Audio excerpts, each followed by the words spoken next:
Kay saya ng bawat damdamin, ang tibok ng puso sa dibdib, para bang ulog na ng langit. Himig Pasko'y lagana, mayroong sigla ang lahat, wala ang kalungkutan, lubos ang kasiyahan. Himig ng Pasko'y umiiral sa loob ng bawat tahanan. Masaya ang mga tanawin, may awit ang simoy ng hangin. Himig Pasko'y lagana, mayroong sigla ang lahat, wala ang kalungkutan, lubos ang kasayahan.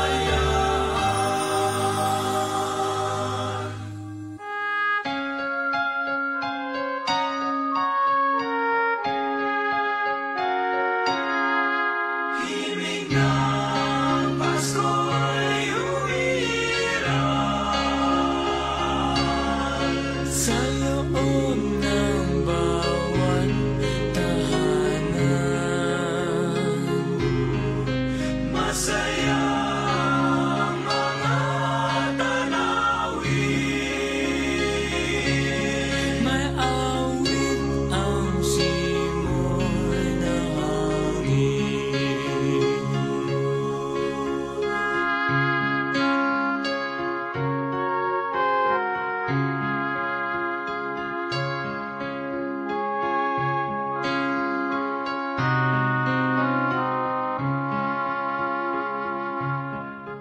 Ang tibok ng puso sa dibdib,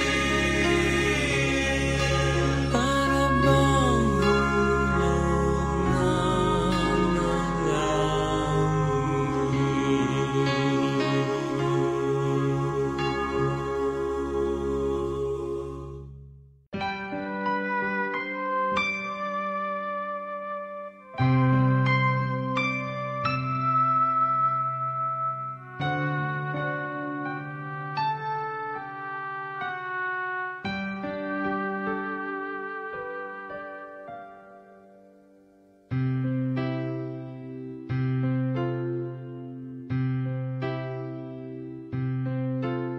malamig ang simoy ng hangin,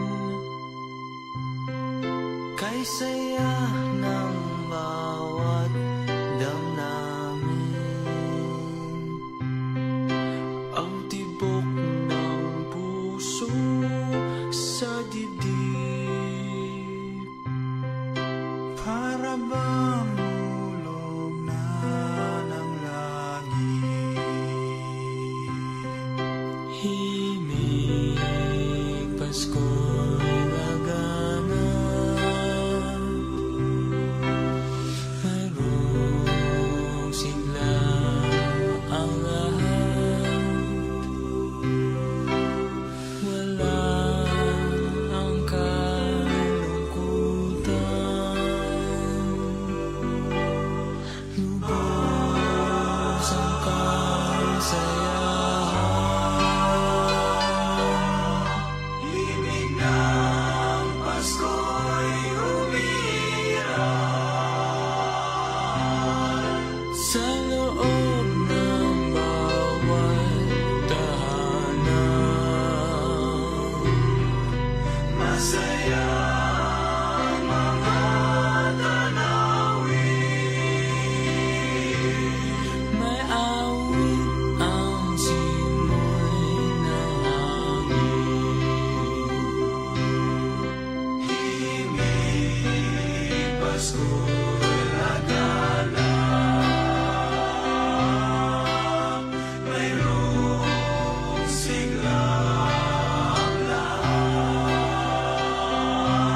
Napakahirap pong gumising sa umaga. Relate po ako dyan. Pero God is good na ginising niya tayo. Sabi nga ni Pastor kahapon, every gising is a blessing na dapat nating ipagpasalamat ngayon. Amen? And all the time, God is good. Amen. Shall we pray? Let's prepare our hearts in worshiping the Lord in spirit and in truth. Hallelujah, Lord. Hallelujah. Purihin ka, aming Panginoon. Maraming salamat po, O Diyos, sa magandang umaga na ito na binigay mo sa amin.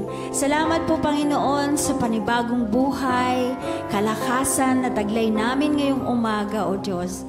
At nawa, Panginoon, makita mo ang aming mga puso na tunay na sasamba sa inyo sa Espiritu at katotohanan, Panginoon. At inaalis po namin ang lahat ng alalahanin, inilalagak po namin ito sa inyong paanan, O God, at ito po ay nawa maging mabangong samyo sa inyong harapan ang aming pagsamba. Pagpalain niyo po ang bawat kapatid namin at ang bawat isa sa amin, Panginoon. Maraming salamat po, Ama. Truly, you deserve all the praises, all the glory and honor. Thank you, Lord. In Jesus' name we pray. Amen. Amen. Hallelujah, Lord. Yes, let's sing this song with all our hearts. Hallelujah. Napakabuti mo, Panginoon. Kaya kami po ay magpapasalamat sa inyo, O Diyos.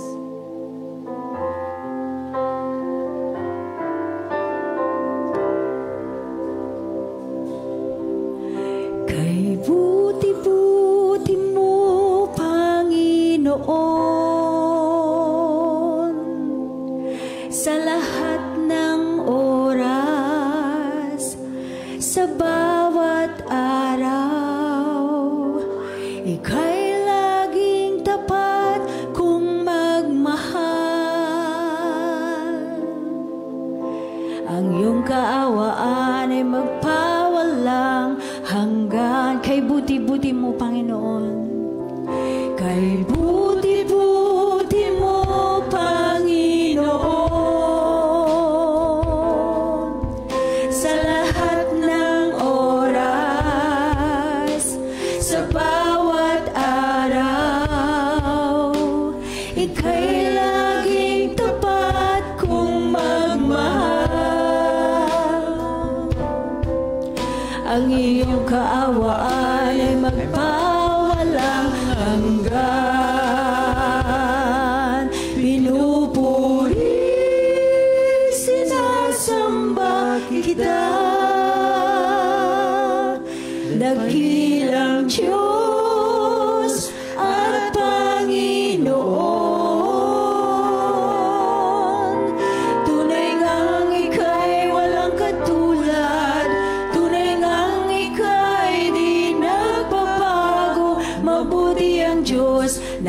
akin ay nagmamahal. Minsan pa sabihin natin sa Diyos, kay buti-buti mo, Panginoon. Yes, Lord. Sa lahat ng oras, sa bawat araw, ika'y laging tapat kong magmahal. Ang iyong kaawaan ay mawalang hanggan. Purihin po natin ang Diyos, pinupuri, sinasamba kita. Dakilang Diyos at Panginoon. Tunay ngang ika'y walang katulad, tunay ngang ika'y di nagbabago. Mabuti ang Diyos na sa akin ay nagmamahal. Pinupuri, sinasamba kita. Dakilang Diyos at Panginoon. Tunay ngang ika'y walang katulad, tunay ngang ika'y di nagbabago. Mabuti ang Diyos na sa akin ay nagmamahal. Pinupuri, sinasamba kita. Yes, Lord. Hallelujah. Dakilang Diyos at Panginoon.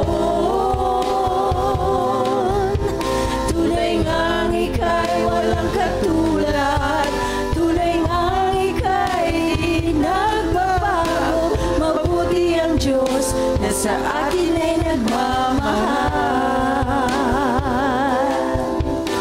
Mabuti ang Diyos na sa akin ay nagmamahal. Mabuti ang Diyos na sa atin ay nagmamahal. Hallelujah, Lord. Oh, we bless your name. Yes, Lord, truly you are worthy to be praised and honored, Father God.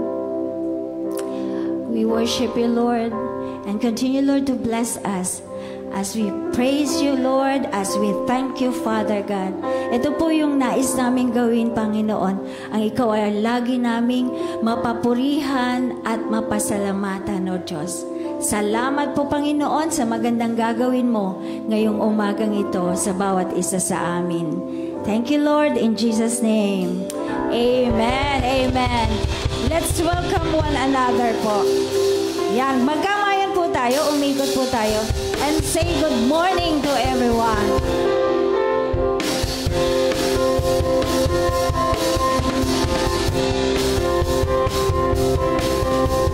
Thank you, Lord, for this day, oh God.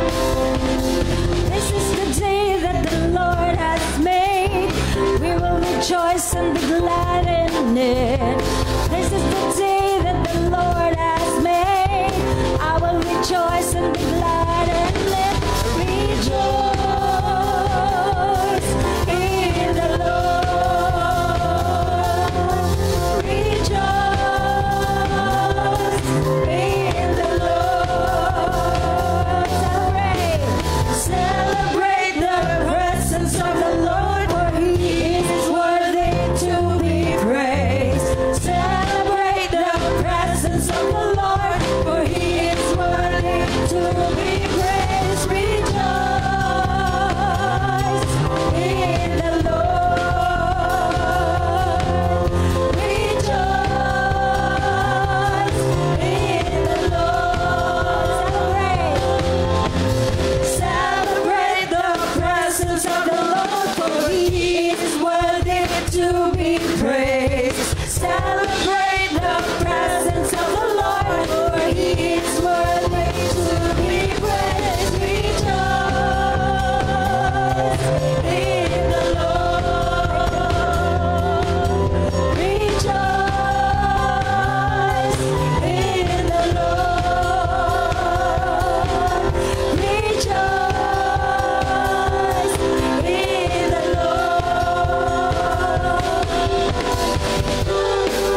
Naririnig nyo naman ako eh.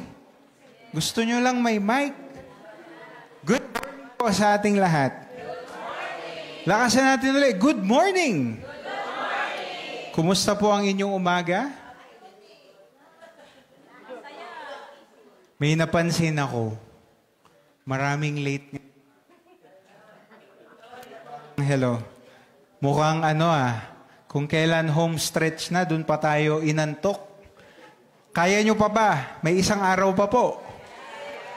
Kaya pa? Hawakan mo yung katabi mo, sabi mo, walang bibitaw. Walang bibitaw, walang bababa. Sige po, bago tayo magsimula sa pag-aaral, manalangin tayo. Samahan niyo po ako. Panginoon, pinupuri ka namin. Napakaganda ng umagang ito. Truly, Lord, this is the day that you have made. At natutuwa po kami, Lord, dahil pinaalala mo sa amin na isang araw isinilang ang anak mo para bayaran ang aming mga kasalanan. We are so grateful para sa pagmamahal mo, Panginoon. Nawa po sa pag-aaral po namin ang kwento ni Simeon at ni Ana. Ipaalala mo po sa amin lahat ng mga pangarap na hinihintay namin, lahat ng mga hopes and dreams na meron kami. At habang naghihintay kami sa iyong perfect timing, Panginoon, nawa magtiwala po kami katulad ng pag-aaralan namin ngayong umaga. Muli, Panginoon, tinataas namin sa inyo ang lahat ng papuri at pasasalamat sa pangalan ni Jesus. Amen and amen. Palakpakan po natin ang Panginoon. So, konting recap po tayo. Para pang sa mga telenovela, di ba? Yung, ano bang tawag doon? Balik alaala ba yun?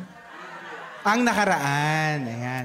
Kasi di ba yung susunod, abangan ang susunod na, okay, ang nakaraan.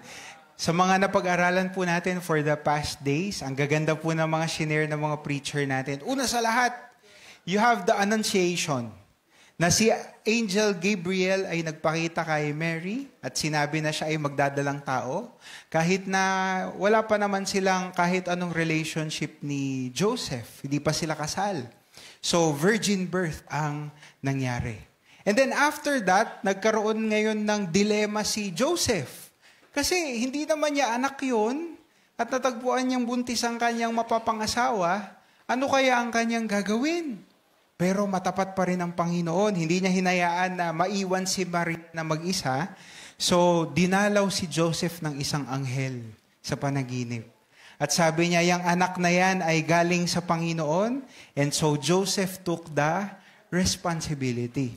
After po nun, nagkaroon ng census. Naalala niyo pa po ba yung mga sequence of events? Kinailangan pumunta sila sa ang syudad.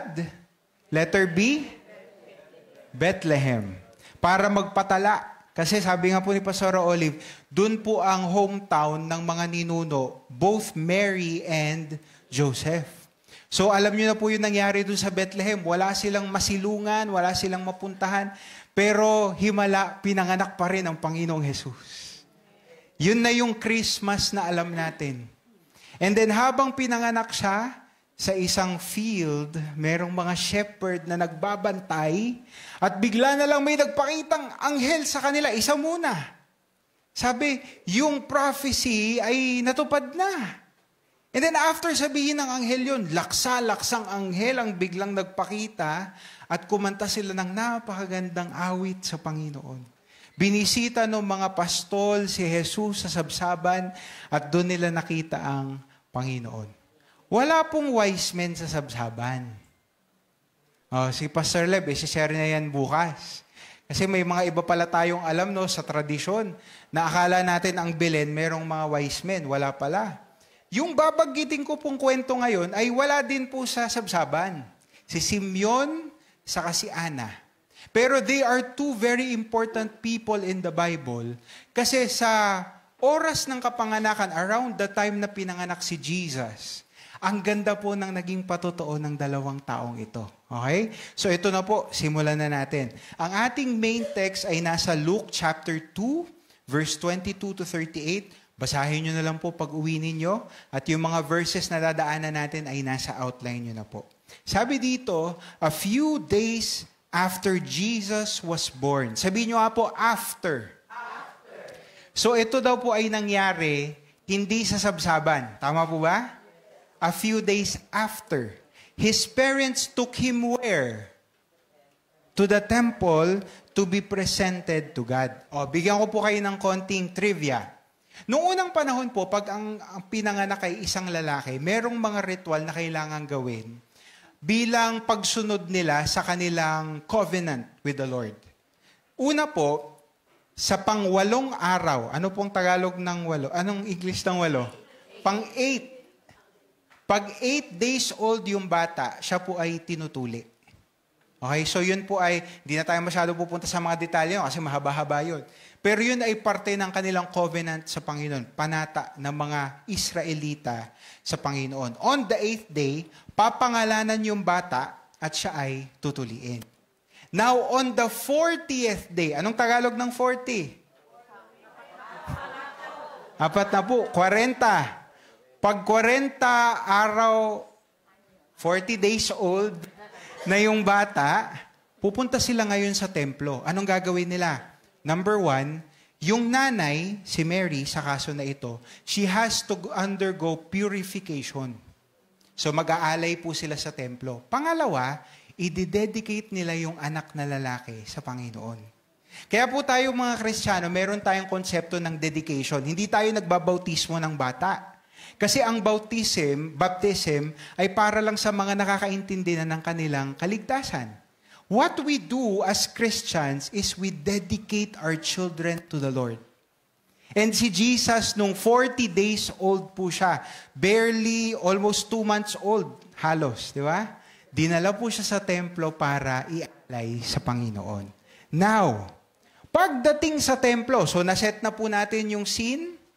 Nasa templo na si Maria, si Jose at si Jesus. Meron silang nakitang 2 napaka-espesyal na tao doon. Pinakauna, sabihin nyo nga po, Simeon. One more time.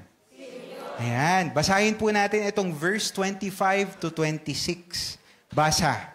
Now, there was a man called Simeon who was righteous and devout. Tuloy.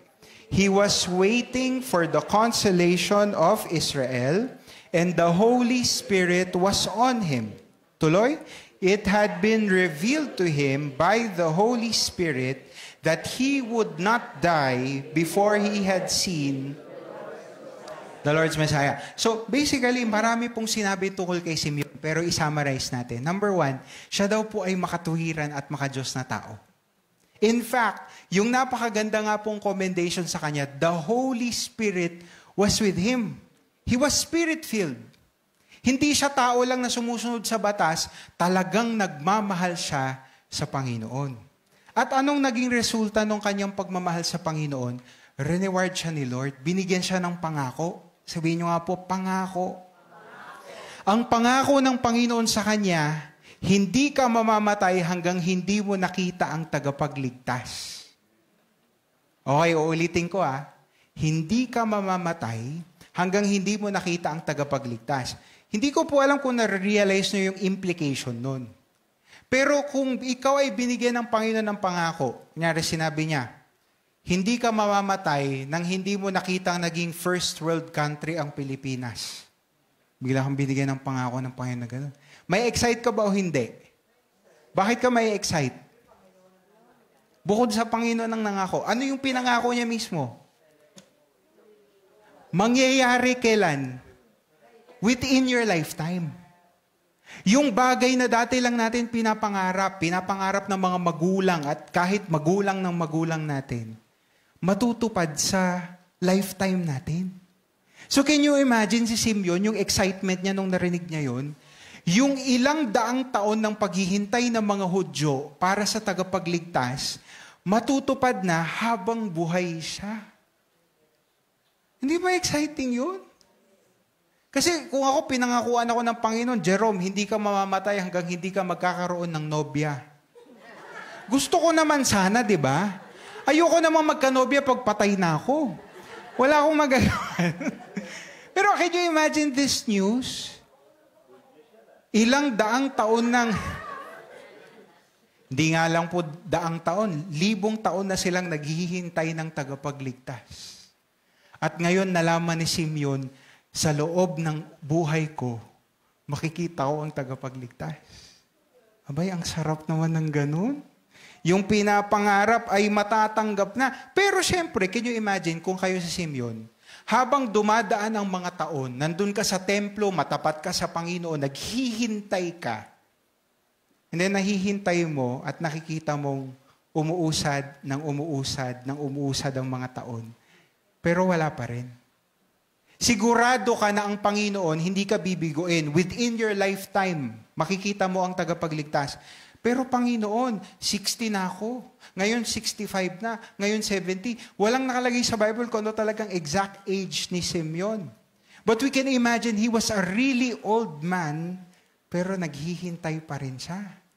So that's special person number 1. Yung pangalawa po ay si Ana. Sabihin nyo nga po, Ana. Lakasan po ninyo. Kasi si Ana po nagpapalaman dun sa likod. Alam niyo po ba yun? Kasama natin si Ana ngayon. Special po yung tinapay natin. Si Ana po ay isang prophet. Sabi dito sa Bible, there was also a prophet named Anna. She never, look at this, never left the temple but worshiped night and day, fasting and praying. Alam niyo po, some trivia about Anna, 84 years old na po siya sa puntong ito ng Bible. Nagkaroon po siya ng asawa pero 7 years pa lang po yung anniversary nila, namatay na yung kanyang asawa. So what does that mean? Ilang dekada na po siyang balo. At anong ginawa ni Ana sa kanyang buhay? Dinedicate niya ang kanyang buhay sa Panginoon. Sabi dito, night and day, nagsasamba siya, nananalangin, nag-aayuno siya sa templo. Can you imagine? Take note, hindi po katulad ni Simeon, si Ana. Kasi si Simeon, meron siyang specific na pangako mula sa Diyos. Makikita mo ang Mesaya bago ka mamatay. Si Ana, wala naman pong binigay na pangako na gano'n ang Panginoon. Pero we know, makakasiguro tayo, na sa puso at puso ni Ana, naghihintay din siya. Kasi ang katotohanan po, lahat ng mga Hudyo naghihintay. Sabihin nyo nga po, lahat. Whether ikaw ay nasa templo, ikaw ay normal na Hudyo, lahat po sila naghihintay sa tagapagligtas. You know why? Kasi ilang henerasyon na ang lumipas, sinasakop pa rin sila ng mga foreigner. First, they had the Persians, the Babylonians, and then nagkaroon yung mga Greek, mga Macedonian, ngayon naman mga Romano. At kahit na kung tutuusin, medyo makatuwiran naman yung mga Romano, ordered, maayos yung kanilang pamumuno. Pero the fact na yung mga Hudyo, wala silang sariling bayan, at sila ay nasasakop nitong mga foreign invaders na ito, nangangarap po talaga sila for a Messiah. They were desperate. Tignan niyo po sa outline. The Jews were desperate. Sabihin niyo nga po, desperate. Anong Tagalog ng desperate? Nawawala ng pag-asa. Meron akong word, nasasabik. Hindi lang siya nasasabik, parang naaatat na, ano may pagsabihin ng desperate? Sige, desperado na nga. Yung parang meron kang gustong maabot, andyan na, nakikita mo na, pero hindi mo makuha-kuha. Nananabik yun nga. You were desperately clawing your way to that thing, that object. Yun po yung tagapagligtas para sa kanila. They were desperate. However, si Simeon sa si Ana, pareho din naman silang naghihintay, but they weren't discouraged. Hindi sila nawawala ng pag-asa. Nananabik sila in a good way. Excited sila. Kahit na si Simeon, matagal-tagal na siyang naghihintay. Si Ana, wala namang specific na promise sa kanyang Panginoon, pero naghihintay din siya. Araw-araw, nasa templo siya nananalangin, umaasa na merong breakthrough na ibibigay ang Panginoon. Little did they know na ito na pala ang araw na ire-reward ng Panginoon yung kanilang katapatan. Yung mga Hudyo, natakot na sila, lumo na sila, nawala na sila ng pag-asa. Pero itong si Simeon at si Ana, yung kanilang faith naging hope. Naging expectant hope. Nananampalataya sila sa Panginoon na one day makikita nila yung hinihintay nila. and good news kasi ito na yung araw na yun. Sabi mo sa katabi mo, ito na. Yan, tapikin mo siya, ito na. Ito na yung araw na yun. So anong nangyari sa araw na ito? Andun sa templo si Maria, si Jose, at si Jesus. Iaalay nila si Jesus sa Panginoon. At sa dinami-dami ng mga bata na nasa templo, kasi everyday may inaalay na bata. Paano nangyari na itong si Simeon at si Ana, na-targetan nila si Jesus? Can you imagine?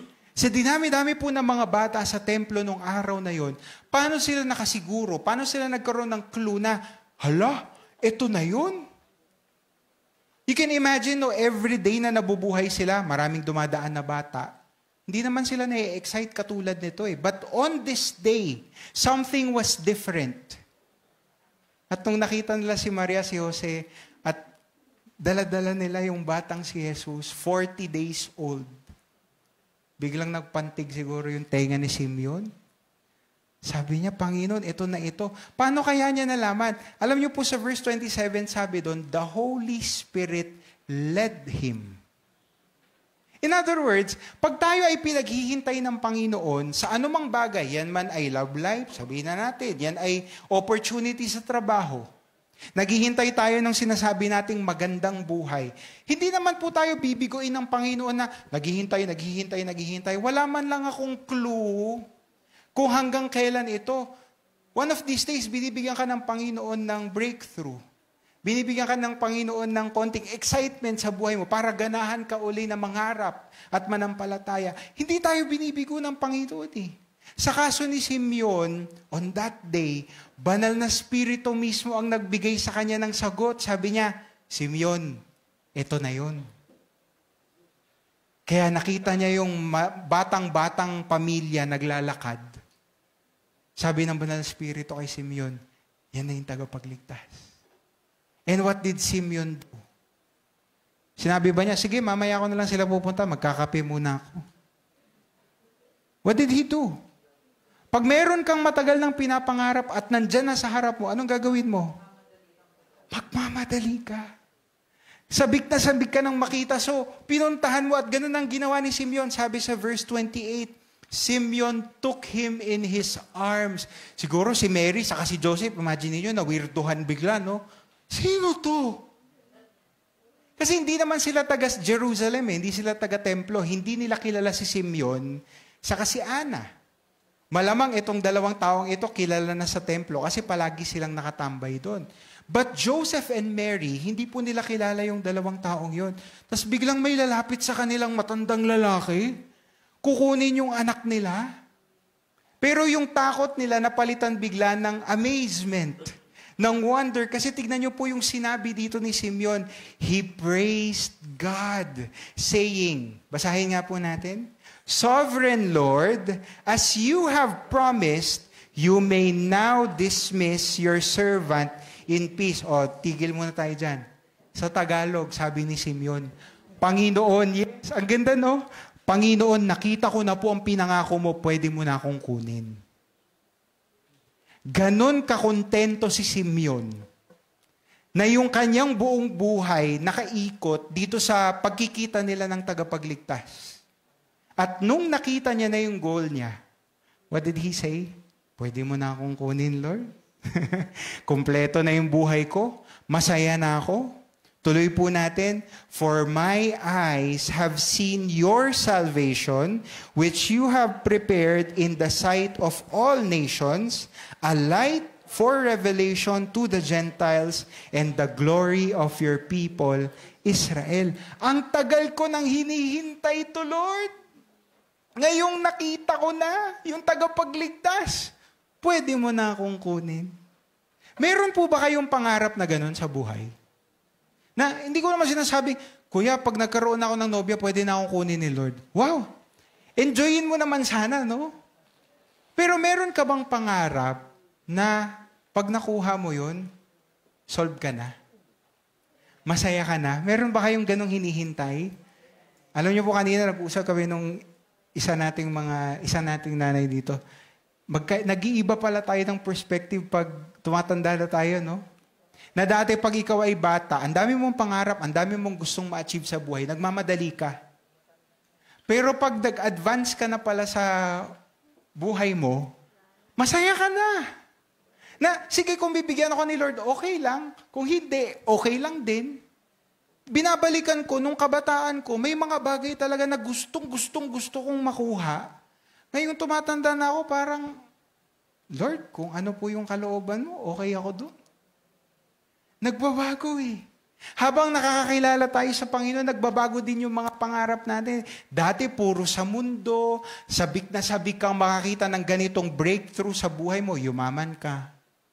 Makamit ka ng mga ganitong klase ng kaibigan. Pero ngayong nakakilala ka sa Panginoon, ang joy ng buhay mo ay mas lalong mapalapit sa Diyos. Ang goal ng buhay mo is lalong makilala si Jesus. Nagbabago yung goal na sabi ko, oo nga no Lord, kahit hindi na ako mag-asawa, okay lang.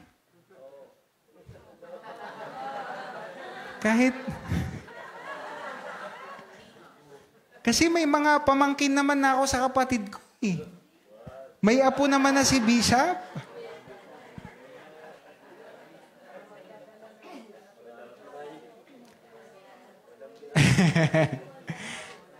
Ano po yung pangarap nyo? Na pag nakita nyo yun, okay na kayo. Hindi sinasabing mamamatay na kayo agad, pero thank you, Lord. Ganun na lang yung masasabi mo because you are so happy. Ganun yung nangyari kay Simeon. Wala siyang ibang nasabi nung nakita niya si Jesus, kundi papuri sa Diyos. Kasi buong buhay niya was leading up to this. Ito naman po, ano nangyari kay Ana? Hindi naman binigyan ng pangako si Ana, di ba, na makikita niya ang Messiah. Pero habang itong si Simeon pinupuri ang Diyos at daladala niya si Jesus, narinig ni Ana. At sabi ni Ana, teka, parang yung tagapagligtas yung binabanggit nitong si Simeon. So anong ginawa ni Ana? Lumapit po siya sa kanila. Sabi dito sa verse 38, coming up to them at that very moment.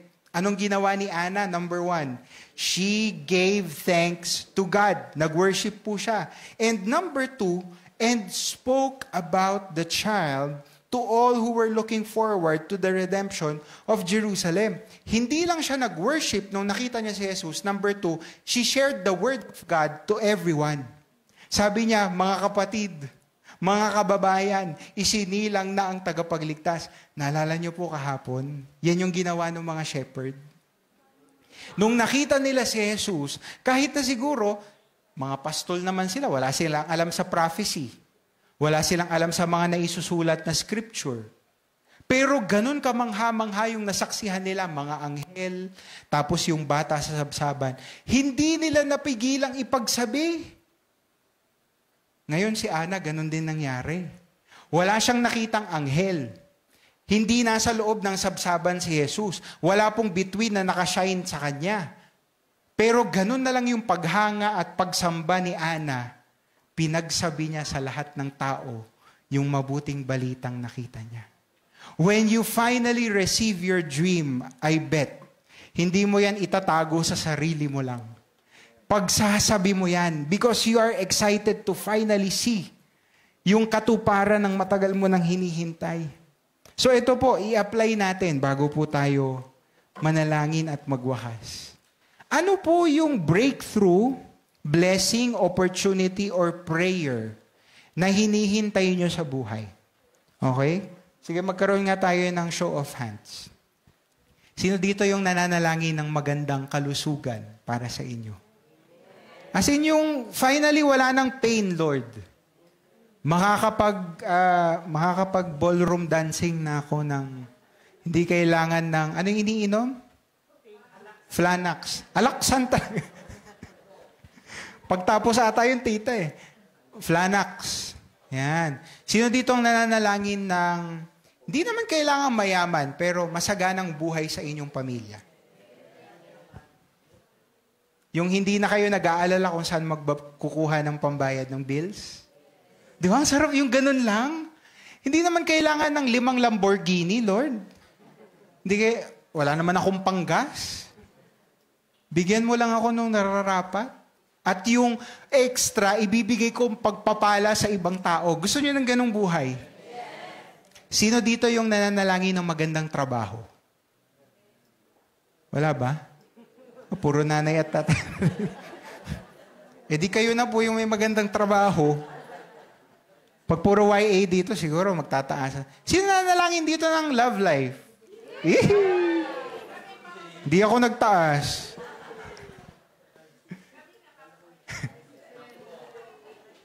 Alam niyo po, pag tinitignan ko yung kwento ni Simeon sa ni Ana, madali siyang i-summarize. Nasasabihin mo, ay, yung kwento nila about answered prayer yan. Kasi matagal na silang nananalangin, matagal silang umaasa, sinagot sila ng Panginoon. Pwedeng yun ang tingin mo sa kwento nila. Pero, iko-correct ko kayo, kasi ang pinakapunto talaga ng kwento nila ay hindi yung answered prayer. Ang punto ng kwento nila, naghintay sila. Patiently waiting. Kaya sila pinagkalooban ng Panginoon ng ganong encounter with Jesus. Kasi alam ng Panginoon yung puso nila handang maghintay. Pag nakita mo na yung goal mo, yung dream mo, madali na lang yun. Alam mo na agad gagawin mo eh. Ang mas challenge talaga sa pananampalataya mo, yung habang naghihintay ka. Noong mga nakaraang araw po, nahihilo na naman ako. Medyo lumabo yung mata ko, may mga linya-linya siya. Hindi ko alam kung dahil yung mata ko mismo o yung stress, yung pagod-pagod, puyat-puyat.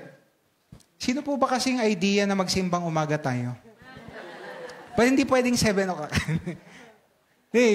Siguro hindi na talaga tayo sanay na gumising ng maaga, no? Kaya binago din ng Panginoon yung ating katawan. Pero ayun po, medyo kaya hindi ako nagsalamin eh. Pansin nyo ba? Nahihilo ako eh. Pag nakasalamin.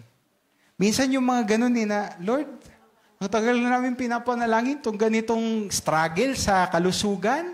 Kailan mo ba ibibigay? And then, you realize, habang naghihintay ka sa healing ng Panginoon, naghihintay ka sa blessing, naghihintay ka sa relationship, binabago ka na pala niya. And in the end, matanggap mo man o hindi, yung matagal mo nang pinapangarap, the point is, habang binabago ka niya, nagiging katulad mo si Kristo. And that is a very good reward. Naalala ko po sa Hebrews chapter 11, nilatag doon yung mga tao na ang titindi ng pananampalataya nila. And then sa pinakadulo ng chapter, verse 29 to 30, tama nga ba? 39 to 40. Sabi po doon, hindi nila natanggap ang matagal nilang pinapangarap. Ngunit, dahil merong mas magandang nakalaan ang Panginoon para sa kanila. So si Abraham, ang pangako ng Panginoon sa kanya, you will become the father of many nations. Dadami yung lahi mo. Hindi naman niya nasaksihan yun. Nakita lang niya, nagkaroon siya ng isang anak, yung illegitimate son niya, and then si Isaac. Posibleng nagkaroon pa siya ng ibang mga anak, pero hindi sila dumami talaga. Maraming mga tao sa Bible na nampalataya sila kahit hindi pa nila nakikita yung pangarap nilang natupad. Pero sabi po dun sa huli ng verse, kaya hinayaan ng Panginoon yun mangyari ay dahil meron siyang mas magandang nakalaan. If you have a dream, that's good. Kasi yun din ang nag-fuel ng pananampalataya mo habang hinihintay mo yun. Pero wag mong isarado ang puso mo kasi baka mamaya meron palang mas magandang plano ang Panginoon. Baka yung pangarap na nilaan niya para sa'yo, higit palang mas maganda sa inaakala at ine-expect mo. Remember, mga kapatid, the Lord is a promise keeper. Sabihin niyo nga po, promise keeper. Ano po ibig sabihin ng promise keeper? Tunay sa pangako. Tinutupad ang kanyang mga pangako. Hindi kanya binibigo. At habang naghihintay ka na matupad ang iyong pangako, He is ready to strengthen and encourage you. Hindi ka naman bibigoy ng Panginoon eh. Ang tagal mo nang nananalangin, Lord, pagalingin mo po ako. Bigyan mo ako ng nobya. Pogi naman ako.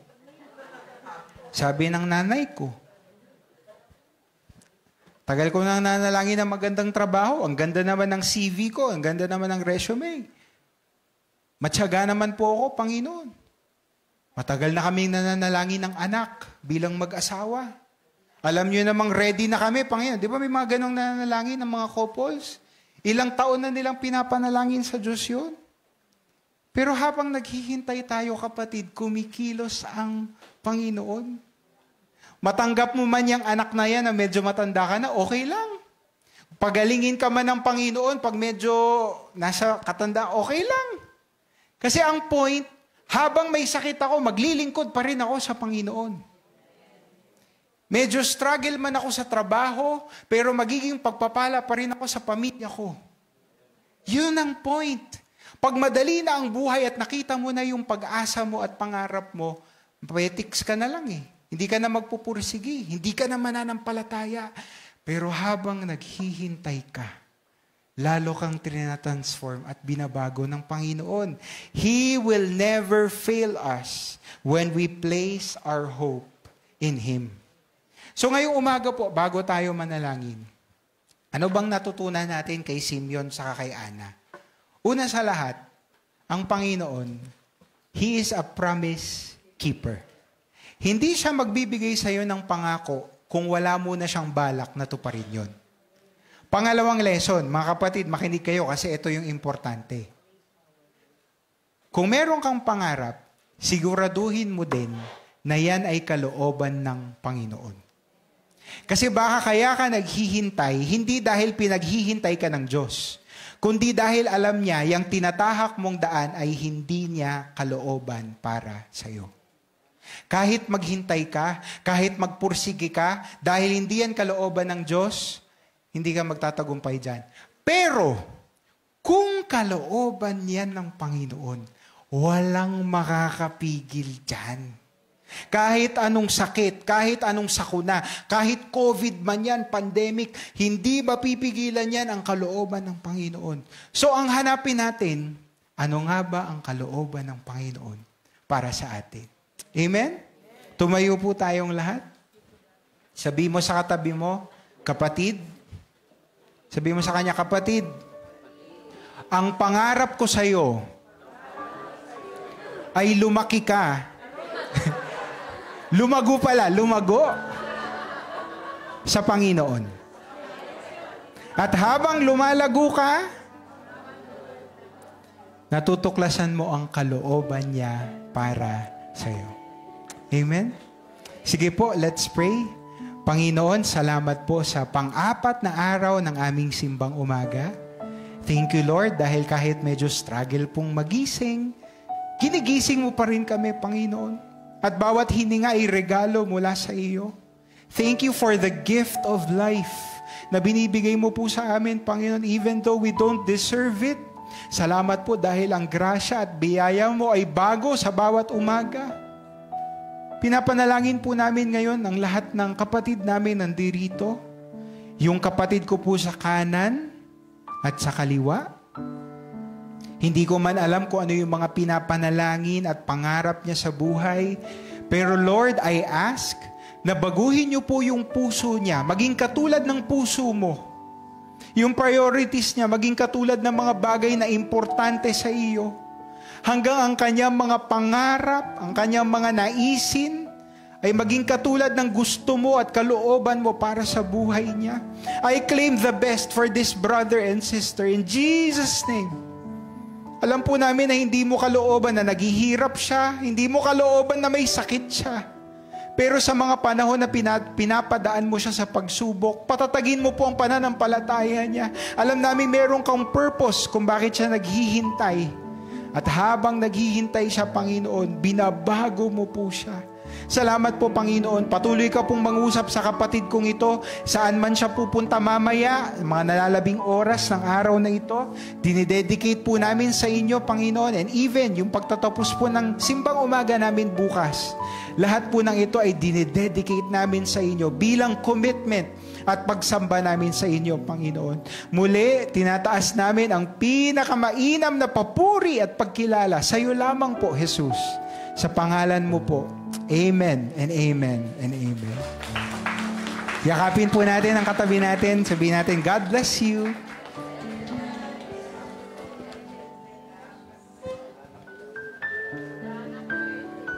Ayan.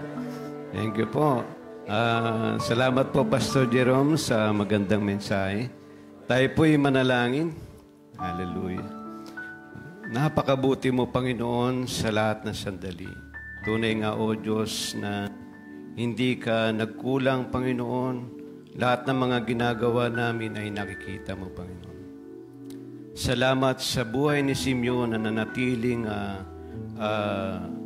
nagpatuloy sa kanyang buhay. At lahat ng mga ginawa niya, Panginoon, ay nagkaroon ng gantimpala. At dalayan ko, O Diyos, ang aming pagbibigay sa oras na ito. Ikaw po ang magpala sa bawat isa. Pagpalain niyo, Panginoon, ang lahat ng mga gagawin namin, Panginoon. Ikaw po ang patuloy na magbigay sa amin ng lakas habang kami nagtatrabaho. At dalayan ko, O Diyos, na lalo pang pagpalain ang lahat ng mga hahawakan ng aming mga kamay. Salamat din, Panginoon, sa oras na ito, ang aming pagsasaluan sa umagang ito. Pagpalain niyo po ito na maging kalakasan ng aming katawang lupa. At dalangin din namin, Panginoon, na sa pag-alis namin, Panginoon, sa lugar na ito, ingatan mo kami, iligtas sa lahat ng uri ng sakit, sakuna at kapahamakan. Ito po ang aming dalangin sa pangalan ni Jesus. Amen.